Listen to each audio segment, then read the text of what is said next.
Hello বন্ধুরা, আমি পিউ। তোমরা সবাই কেমন আছো? এটা ছিল রবিবারের ব্লগ। রবিবার আমার ড্রয়িং ক্লাস করানো থাকে, তো আমি ড্রয়িং ক্লাস করানোর জন্য বেরিয়ে পড়েছিলাম। আর দেখো রাস্তায় কত সুন্দর এই ফুল গাছটা দেখতে পেয়েছিলাম। ফুল গাছটার মধ্যে কত সুন্দর ফুল ছিল। আর তারপর পৌঁছে গিয়ে স্টুডেন্টকে বসিয়ে আঁকাচ্ছিলাম। আর দেখো আমার স্টুডেন্ট ও কিছুদিন ধরে বেশ ভালো আঁকা শিখে গেছে, তো তার জন্য ভালো আঁকছে।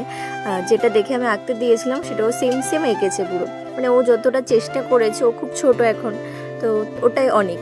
আর তারপর আমাকে এরকম একটা চকলেট দিয়ে দিয়েছিল। এইবার তো প্রত্যেক দিনই কাকি আমাকে কিছু না কিছু একটা দেয় খাওয়ার জন্য। তো আর এই যে দেখো ছোট্ট একটা পায়রা বসে আছে, কত সুন্দর। তো ওর সঙ্গে একটু খেলা করে নিচ্ছিলাম। ও নাকি এর আগে ও খাঁচার থেকে বেরিয়ে ওর ঘোরাঘুরি কমপ্লিট হয়ে গেছে। আর আমি একটু যেহেতু অচেনা, সেহেতু আমাকে একটু ভালোভাবে দেখছিল। আর তারপর সব কমপ্লিট করে চলে আসলাম বাড়ির দিকে। আজকের ভিডিও তোমাদের ভালো লাগলে অবশ্যই আমাকে একটা লাইক আর কমেন্ট করে দিও। টাটা।